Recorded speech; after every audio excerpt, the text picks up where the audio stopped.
Hello and welcome to Soso Kids Channel. Tonight, it's time for a cozy bedtime story. So snuggle up, close your eyes, and let's begin. It was a beautiful Saturday morning. The sun peeked in through Soso's window and landed right on top of her bed. She stretched and yawned. It was finally the weekend, which meant no school and no teachers. She hopped out of bed and walked over to her window. "Wow," she said. She had a huge tree in her front yard with lots of leaves. All week she had been wanting to clean them up so she could enjoy the sunshine more. But every day after school, she was too tired. And when she asked her mom if she could do it on the weekend, her mom always said, "Oh, honey, there's so much to do. We don't have time."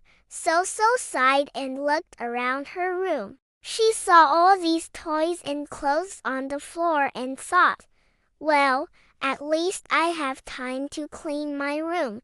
As she began picking up her things, she came across an old box in the corner. It was filled with random items from when she was little. A broken scooter, a drawing tablet, and an old sponge. Soso stared at the sponge. She remembered getting the sponge when she was little. Her mom told her it would keep her house clean and germ-free. But now that Soso was older, she didn't really use it anymore. She looked at the sponge for a moment longer, then decided to throw it away. But as she walked towards the trash can, she heard the sponge say, "Hey, wait, I'm not trash yet."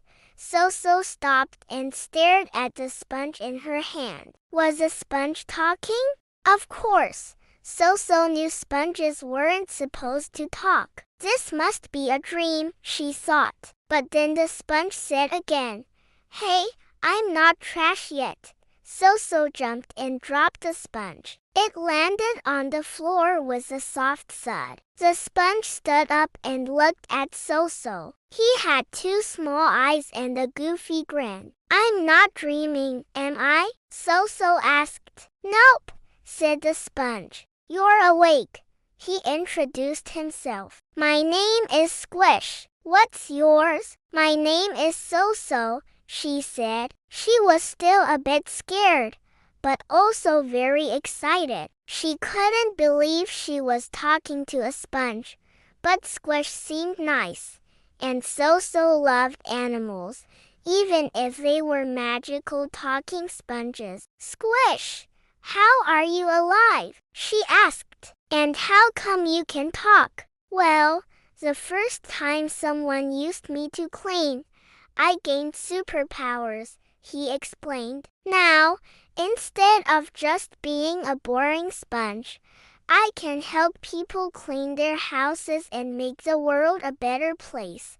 "That sounds cool," Soso said. She picked up the sponge and hugged it. "So you're basically like a superhero?"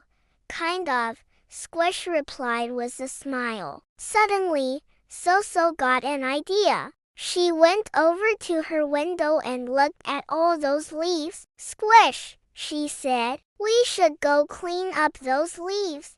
"Great idea, Soso," said Squish. "Let's do it." Soso and Squish went outside. She put on her shoes and he sat inside her pocket. When they got to the tree, Soso took Squish out and hung him on one of the branches. Then she started raking the leaves. As soon as the first leaf touched Squish, he started to glow. The leaves turned yellow, then orange, then red. Finally, they were all the colors of fall. "Wow," Soso said. Not only did Squish turn all the leaves colorful, but he also made them swirl around in a beautiful pattern. "It's so pretty," she said. Then she heard a voice from inside the tree. "Thank you for making my leaves beautiful. I haven't looked this good in weeks," said a squirrel. "I'm Rusty. Do you want to come see my cozy nest?" "Sure," Soso said. Rusty led them to a hole in the tree. Inside, it was warm and inviting with lots of leaves and nuts. Thanks, Rusty, Soso said. This is a great tree house. You're welcome, said Rusty. Now I can get ready for winter. Soso and Squish waved goodbye to Rusty and continued cleaning. They went around the whole neighborhood, cleaning up fallen leaves, dirt and trash. Everywhere they went, magic happened. Dirty walls sparkled with rainbows. Trash cans played fun music, and wilted flowers bloomed again. Wow, we really are superheroes, Soso said. It sure is fun helping others, Squish replied. After a while, Soso and Squish returned home. They were both tired from a morning of hard work. As they walked in the door, Soso's mom entered the room. Soso, oh my gosh, you cleaned your room, she said. It looks so good. She looked over at the sponge in Soso's hands. Oh, what are you doing with that old thing? She asked. Mom, this isn't any ordinary sponge, Soso said. This is Squish, and he's my new friend. And he's magical. Magical, her mom scoffed. There's no such thing as magical sponges.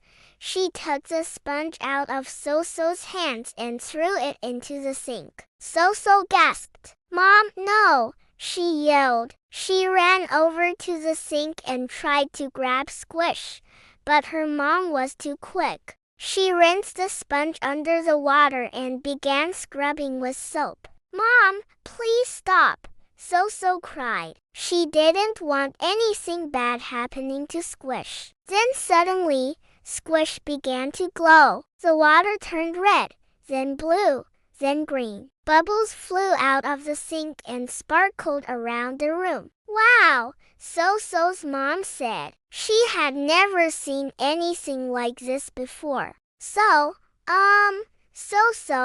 maybe your sponge is magical after all, she admitted. Can you help me clean the bathroom? Soso smiled. She knew her mom would learn how amazing Squish was in no time. Together, they scrubbed the bathtub, the toilet and the mirror until everything sparkled. See, Mom, Soso said, Squish isn't just a magical sponge. He makes everything more fun. You're right, her mom said. Cleaning isn't so bad when you have a friend to do it with. From then on, Soso and her mom cleaned the house together every weekend with the help of a magical talking sponge. The end. Thank you for listening to our bedtime story. Don't forget to like and subscribe to Soso's Kids Channel. Sweet dreams and bye-bye.